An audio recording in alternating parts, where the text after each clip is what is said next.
আমরা জীব বৈচিত্র্য আগের দিন পড়ছিলাম। এবার জীব বৈচিত্র্য সংরক্ষণ। জীব বৈচিত্র্য সংরক্ষণ বলতে কি বোঝায়?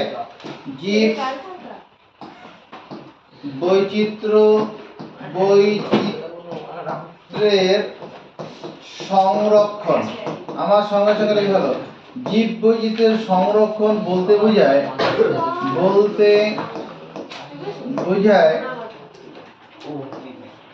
জীবকুলের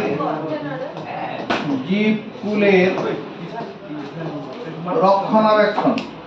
জীবকুলের রক্ষণাবেক্ষণ মানে জীবকুলের দেখাশোনা করা, রক্ষা করা, দেখাশোনা করা।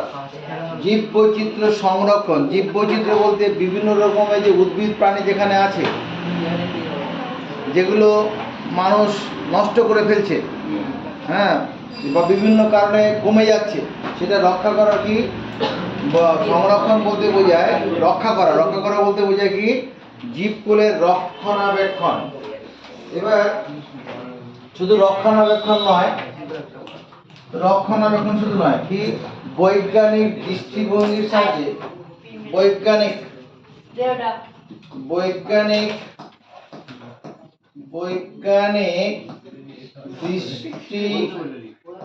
দৃষ্টিভঙ্গি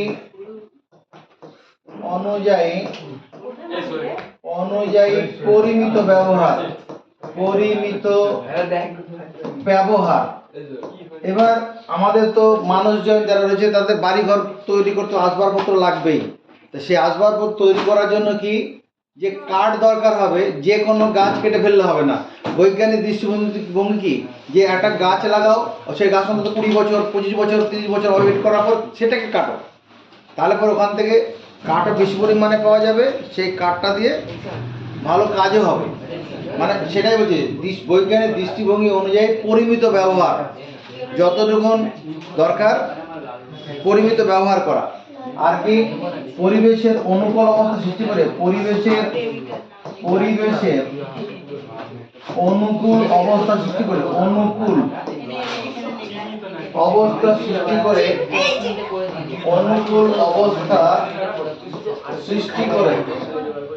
পরিবেশের অনুকূল অবস্থা সৃষ্টি করে পুনঃস্থাপন ও রক্ষা করা।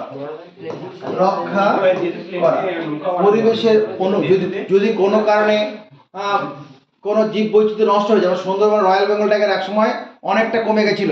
যখন ইংরেজরা ভারত ছেড়ে চলে যায়, সেই সময় ওরা এসে শিকার করতো ওখানে, অনেক জমিদার শ্রেণীর লোকেরাও কি ওখানে শিকার করতো। তারপরে রয়্যাল বেঙ্গল টাইগারের সঙ্গে একসময় অনেক কমে গেছিল, কিন্তু সেটা কি করা হয়েছে? পুনঃস্থাপন করা হয়েছে।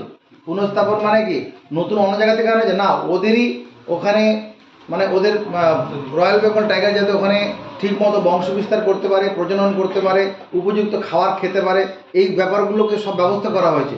ব্যবস্থা করে ওটাকে আমার পুনঃস্থাপন করা সম্ভব হয়েছে। তাহলে জীব বৈচিত্র্যের সংরক্ষণ বলতে আমরা কি বলছি?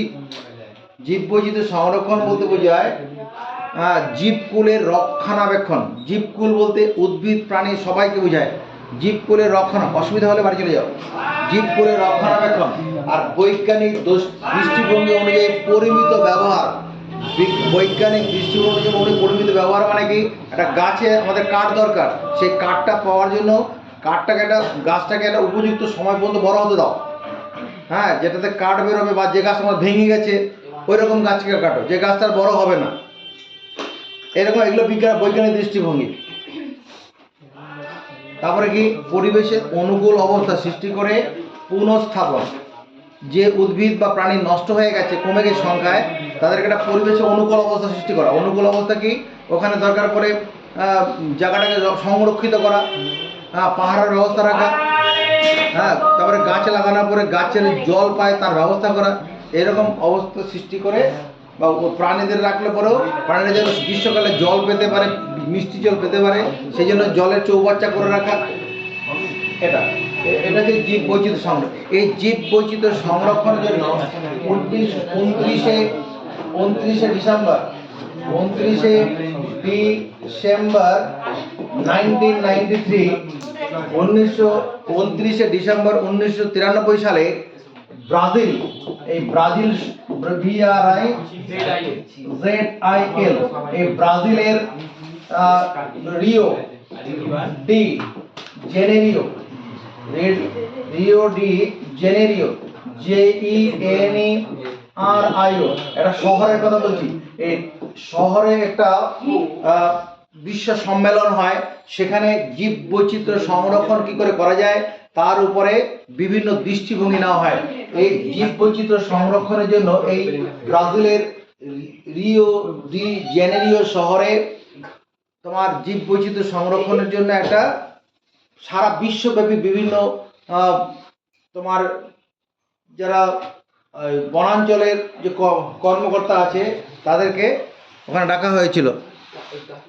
তাহলে রিও ডি জেনেরিও শহরে সারা বিশ্বব্যাপী একটা সম্মেলন হয়, সেখানে জীব বৈচিত্র্য সংরক্ষণ কি করে করা যাবে তার উপরে আলোচনা হয়। সেই আলোচনাতে উঠে আসে জীব বৈচিত্র্য সংরক্ষণের উপায় নিয়ে, জীব বৈচিত্র্য সংরক্ষণের উপায় নিয়ে তার ব্যবস্থা উঠে আসে। সেটা কি? জীব বৈচিত্র্য সংরক্ষণের দুটো উপায়। জীব বৈচিত্র্য সংরক্ষণ, জীব বৈচিত্র্য সংরক্ষণ এই দুটো উপায় পাওয়া চিন্তা করা হয়। একটা হচ্ছে ইন সিটু সংরক্ষণ, in situ conservation, conservation, CONSERVATION, in সিটু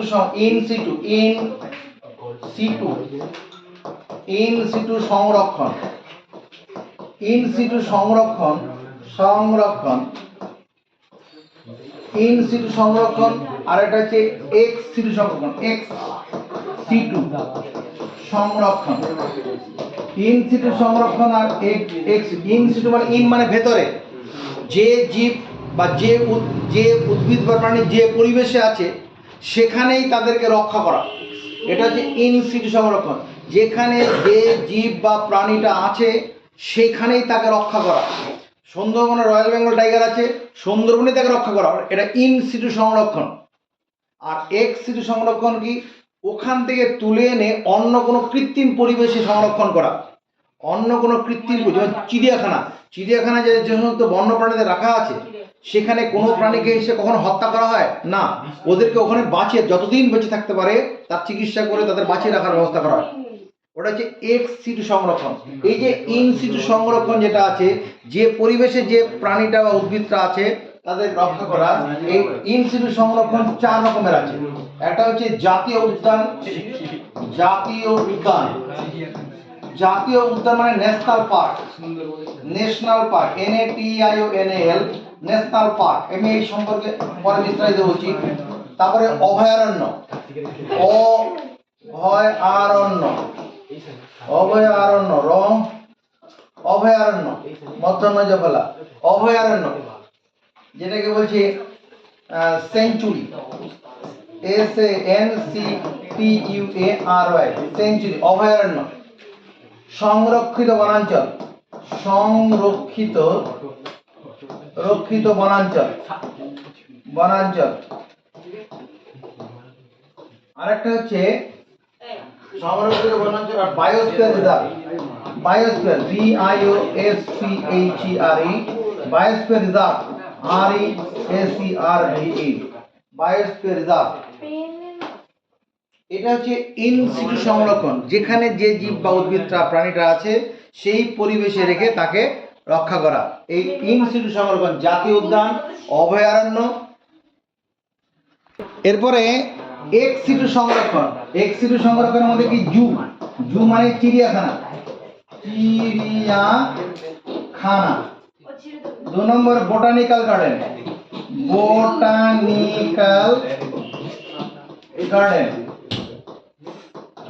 আর 3 নম্বর হচ্ছে ক্রায়ো সংরক্ষণ,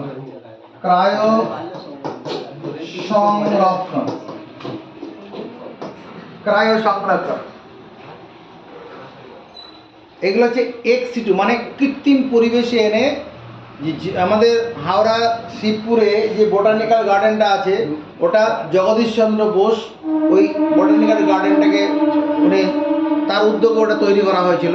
ওখানে বিভিন্ন যে সমস্ত উদ্ভিদ পৃথিবী থেকে হারিয়ে যাচ্ছে, হ্যাঁ, মানুষ অবিচারে কেটে ফেলছে, ওই রকম কিছু উদ্ভিদ ওখানে সংরক্ষণ করে রাখা আছে, যেটা অন্য জায়গায় পাওয়া যাবে না, কিন্তু ওখানে পাওয়া যাবে। এবার এই যে এগুলো আমরা এবার পড়বো, এই যে জাতীয়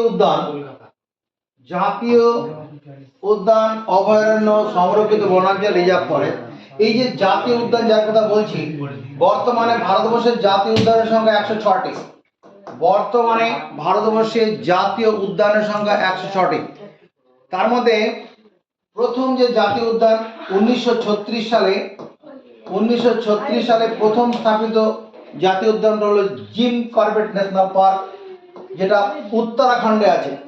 gym Corbett national park, gym Corbett CORBET national park, NATI national park, gym Corbett national park, এটা উত্তরাখণ্ড, UK।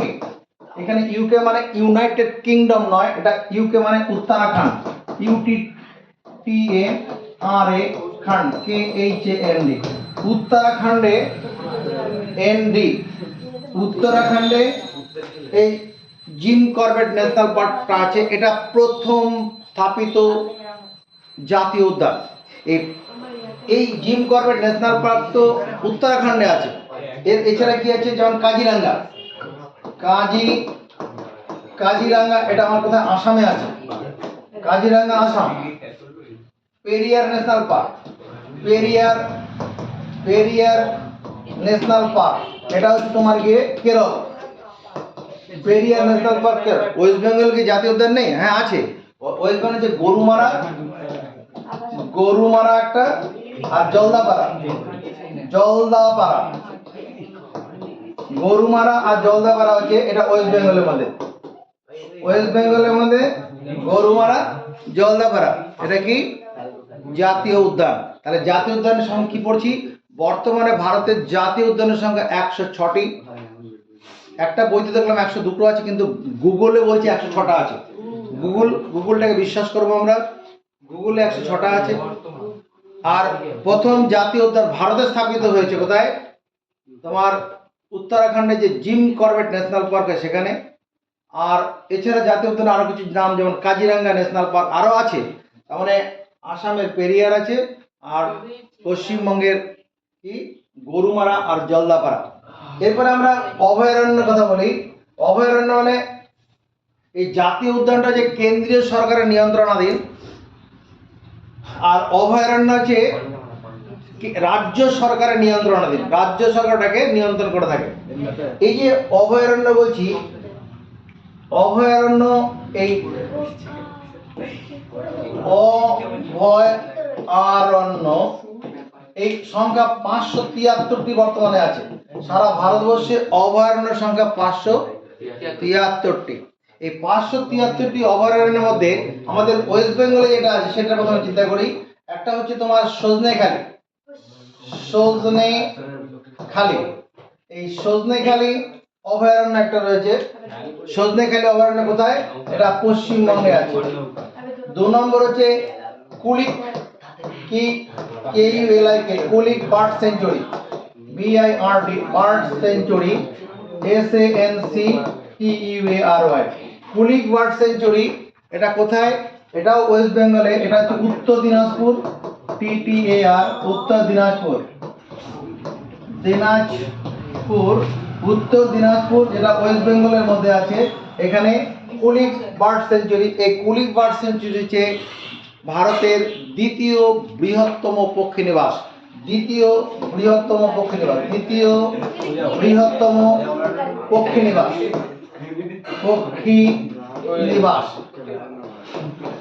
এই পাখিগুলো রাশিয়ার সাইবেরিয়া থেকে আসে। সেই সাইবেরিয়া থেকে আসে, বছরে 6 মাস এখানে থাকে, 6 মাস পরে চলে যায়। এখন গেলে তোমরা ওখানে এই কুলিক পক্ষী নিবাসে পাখিগুলো দেখতে পাওয়া যাবে। এই বর্ষার সময়টা থাকবে, পুজোর পরে যখন বর্ষা চলে যাবে, জল খাল বিলে কমে যাবে, তখন ওখান থেকে এরা বেরিয়ে চলে গিয়ে আবার শীতের সময় চলে যায় কোথায়, সাইবেরিয়াতে চলে যায়। তাহলে আমি অভয়ারণ্য কি করছি, এটা যে সজনেখালি অভয়ারণ্য, তারপরে কুলিক পক্ষীনিবাস অভয়ারণ্য, আর পালামো ঝাড়খণ্ডে, আর ঝাড়খণ্ডে একটা রয়েছে পালামো, পালামো এটা হচ্ছে ঝাড়খণ্ড, ঝাড়খণ্ডে যে পালামো সেঞ্চুরি বা অভয়ারণ্য। আর তোমার কিসে রয়েছে মেলঘাট মহারাষ্ট্র, মেলঘাট মহারাষ্ট্র, মেলঘাট, মেলঘাট হচ্ছে মহারাষ্ট্রতে অবস্থিত, মহারাষ্ট্র, মেলঘাট মহারাষ্ট্রতে অবস্থিত। এবার আমরা তোমার সংরক্ষিত বনাঞ্চল যেগুলো আছে সেদিকে একটু নজর রাখবো। সংরক্ষিত বনাঞ্চল,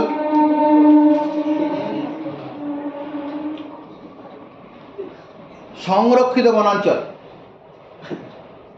সংরক্ষিত বনাঞ্চল, এই সংরক্ষিত বনাঞ্চল তুমি চাপড়ামারি, চাপড়ামারি, চাপড়ামারি, এটা ওয়েস্ট বেঙ্গলের মধ্যে, নর্থ বেঙ্গলে আছে। ওয়েস্ট বেঙ্গলে যে নর্থ বেঙ্গল, সেই নর্থ বেঙ্গলে তুমি এটা পাবে চাপড়ামারি। এখানে আছে তোর গিয়ে এই সংরক্ষিত বনাঞ্চল, ওই নদিয়া, ওই কৃষ্ণনগরের পরে ওটার নাম কি, হ্যাঁ চাপড়ামারি, চাপড়ামারি, এটা চাপড়ামারি সংরক্ষিত বনাঞ্চল। এরপরে biosphere reserve, BIOSPHERE, biosphere reserve, RESERV। এই বায়োস্ফিয়ার রিজার্ভ সংখ্যা হচ্ছে 18টা। সারা ভারতবর্ষে বায়োস্ফিয়ার রিজার্ভ 18টি। এই বায়োস্ফিয়ার রিজার্ভ যে 18টা আছে এই সম্পর্কে পড়ো। বায়োস্ফিয়ার রিজার্ভ কাকে বায়োস্ফিয়ার রিজার্ভ বলা হবে? বায়োস্ফিয়ার রিজার্ভ সেটাই হবে যেখানে একটা কোর অঞ্চল থাকবে, কোর, কোর, এটা কোর অঞ্চল, কোর অঞ্চল যেখানে শুধু বন্য প্রাণীগুলোই থাকবে, ওখানে সাধারণ কেউ ঢুকবে না। তবে যারা বনকর্মীরা যারা রয়েছে তারা ওদের চিকিৎসার পারপাসে দেখাশোনার পর তারা ঢুকতে পারবে, অন্য সাধারণ মানুষের প্রবেশ নিষেধ। কোর অঞ্চল, এই কোর অঞ্চলকে ঘিরে থাকে বাফার অঞ্চল, বাফার, বাফার অঞ্চল। এই বাফার অঞ্চলে কারা ঢুকবে? এই ওই বায়োস্ফিয়ার রিজার্ভে যারা তোমার নিরাপত্তার কাজে যারা নিয়োগ রয়েছে, যারা রক্ষণাবেক্ষণের কাজে রয়েছে, সেই পুলিশ কর্মীরা থাকবে। মানে এখানে পুলিশ কর্মী থাকবে, পুলিশ কর্মী, সাধারণ মানুষ ওখানে ঢুকবে না। এরপরে একে ঘিরে থাকবে কি তোমার ট্রানজিশনাল অঞ্চল, ট্রানজিশনাল, ট্রানজিশনাল অঞ্চল।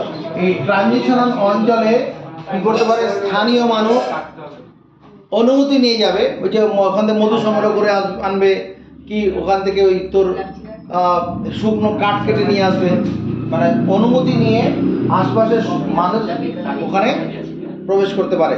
এখানে সাধারণ মানুষের কোনো জায়গা নেই, সাধারণ লোকাল লোকের কোনো বসতি নেই, কিন্তু লোকাল লোক অনুমতি নিয়ে ট্রানজিশনাল অঞ্চলে প্রবেশ করতে পারে। এই যে বায়োস্ফিয়ার রিজার্ভ যেটা বলছি, এই বায়োস্ফিয়ার রিজার্ভ ভারতবর্ষে মোট 18টা আছে। প্রথম বায়োস্ফিয়ার রিজার্ভ হচ্ছে নীলগিরি বায়োস্ফিয়ার রিজার্ভ। তার মধ্যে বায়োস্ফিয়ার মানে আমাদের ওয়েস্ট বেঙ্গলে একটা আছে, এটা হচ্ছে সুন্দরবন, সুন্দরবন বায়োস্ফিয়ার রিজার্ভ।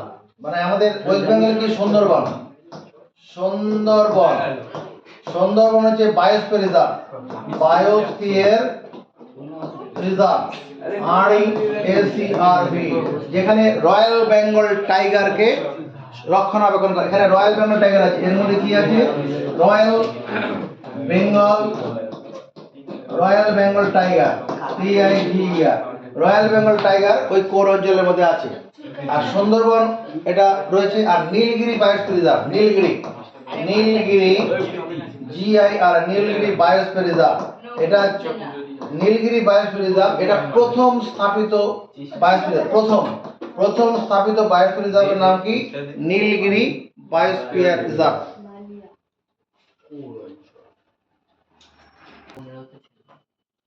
এবার আমরা এই সুন্দরবন নিয়ে একটু পড়াশোনা করে কথা ভাবি। সুন্দরবনে কি রয়েছে? সুন্দরবন এই সুন্দরবনটা 4000 বর্গ কিলোমিটার ক্ষেত্রফল জুড়ে বিস্তৃত। সুন্দরবন যেটা 4000 বর্গ কিলোমিটার বা কিলোমিটার স্কয়ার ক্ষেত্রফল জুড়ে বিস্তৃত সুন্দরবন, যেখানে mangrove forest, reserve forest, mangrove মানে ওই কর্দমাক্ত লবণাক্ত মাটিতে জন্মায় এরকম কিছু লবণাম্ব উদ্ভিদ রয়েছে। সুন্দরী, গেওয়া, গরান উদ্ভিদগুলো রয়েছে। কি? সুন্দরী, গেওয়া, গরান। সুন্দরী, গেওয়া, গরান এই উদ্ভিদগুলো কি আছে? সুন্দরবন অঞ্চলে গেলে আমরা দেখতে পাবো। এই সুন্দরবন একটা বায়োস্ফিয়ার রিজার্ভ। সেই রিজার্ভ মানে ওই এই গাছগুলো তো আছে, এই গাছগুলোর যেখানে রয়েছে তার ভেতরে কোর অঞ্চল, সেখানে রয়্যাল বেঙ্গল টাইগারটা আছে। তবে এই যে সুন্দরবনের তোমার বর্তমানে এই ম্যানগ্রোভ অরণ্যের সমস্যাটা, মানে ম্যানগ্রোভ অরণ্যের ও যে এই সুন্দরী, গেওয়া, গরান এই গাছের সংখ্যা দিন দিন কমে যাচ্ছে। সুন্দরবনের এই গাছগুলোর সংখ্যা 5 মিনিট। সুন্দরবনে এই গাছগুলোর সংখ্যা দিন দিন কি হচ্ছে? কমে যাচ্ছে। কমে যাওয়ার কারণটা কি? এই গাছগুলোর সংখ্যা কমে যাওয়ার কারণ একটা হচ্ছে এই যে সুন্দরী গাছটা আছে, যদিও ওখানে লবণাক্ত মাটিতে আছে, ওরা মিষ্টি জল, ওদের বেঁচে থাকার ক্ষেত্রে মিষ্টি জলটা প্রয়োজন। এই মিষ্টি জল সুন্দরবন অঞ্চলে কমে যাচ্ছে। কি করে? এই যে ফারাক্কাতে যে বাঁধ দেওয়া হয়েছে, ফারাক্কা বাঁধ দেওয়ার ফলে এই গঙ্গা নদীর মধ্যে দিয়ে জল, মিষ্টি জল যেটা বয়ে যায়, যে জলটা খেলে নোনতা লাগে না, ওই জলটা তো ওই কোথাও ওই সুন্দরবন অঞ্চলে দিয়ে গিয়ে পরে মেশে গিয়ে ওখানে এই মিষ্টি জল ওখানে পরিমাণটা কমে যাচ্ছে। এটা একটা কারণ। তারপরে কি হচ্ছে? বিশ্ব উষ্ণায়নের জন্য বরফ বেশি মাত্রায় গলছে। বেশি মাত্রায় গলার ফলে কি হচ্ছে? সমুদ্রের জলস্তর বেড়ে যাচ্ছে। সমুদ্রের জলস্তর বেড়ে যাওয়ার ফলে কি হবে? ওই সুন্দরবনটা সমুদ্রের ধারে অবস্থিত, আর ওখানকার জলস্তর, লবণাক্ত জল বেড়ে গিয়ে এটা নষ্ট করে দিচ্ছে। তারপরে কি? সুন্দরবনের এই যেহেতু বায়োস্ফিয়ার রিজার্ভ করে দেওয়া হয়েছে, সজনেখালি অভয়ারণ্য আছে, এর ফলে কি হয়? ওখানে বিভিন্ন টুরিস্ট ওখানে আসছে। টুরিস্ট আসলে ওরা থাকতে চাইবে, তাদের থাকার জন্য কি হচ্ছে? গভর্নমেন্টের তরফ থেকে তাদের ওই হোটেল করার পারমিশন দিয়েছে। হোটেল করবে কোথায়? তাহলে এখন গাছ কেটে হোটেল করতে হবে, গাছ কেটে হোটেল করতে হয়েছে। তারপরে এই গাছ কিছু নষ্ট হয়ে হচ্ছে, এটা পরিবেশগত সমস্যা। আর কি? এই সুন্দরবনে যে সমস্ত প্রাণীগুলো রয়েছে তাদের মানে খাদ্য খাদক সম্পর্কের মতো একটা বৈষম্য দেখা দিয়েছে।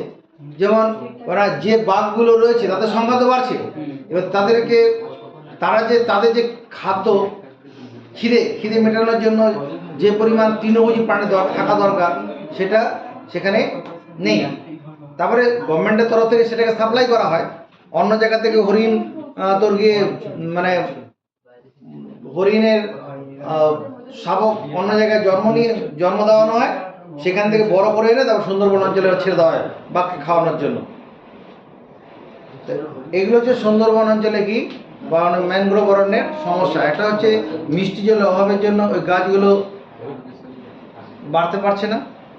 তারপরে হ্যাঁ, এই সুন্দরীটা তাই। আর যদি ওখানে নগরায়নের জন্য বা টুরিস্ট মানে নগরায়ন মানে কি? ওখানে বিভিন্ন হোটেল হচ্ছে, হোটেল হলে পরে তার আশপাশে ছোট ছোট দোকান হবে, বাড়িঘর হবে। এবারে ওটাকে নগরায়ন বলা হচ্ছে। নগরায়ন মানে শহর অঞ্চল ছোট ছোট গড়ে উঠছে, যার ফলে ওখানে গাছগুলো অনেক গাছ কাটা পড়ে যাচ্ছে। ফলে এই তোমার সুন্দরবনের যে ম্যানগ্রোভ অরণ্য রয়েছে তার ক্ষতি হচ্ছে। আর মিষ্টি জলের অভাব, যেটা বললাম, ওই যে ফারাক্কা বাঁধ দেওয়ার ফলে যেটা হয়েছে। আর বিশ্ব উষ্ণায়ন, সমুদ্র জলের জলস্তর বেড়ে যাওয়ার জন্য লবণাক্ত জল আর ওই অরণ্য গাছগুলো বনাঞ্চলে ঢুকে পড়ে ওদের বৃদ্ধিটাকে বিঘ্ন ঘটাচ্ছে। এগুলো আমরা পড়ে নেব।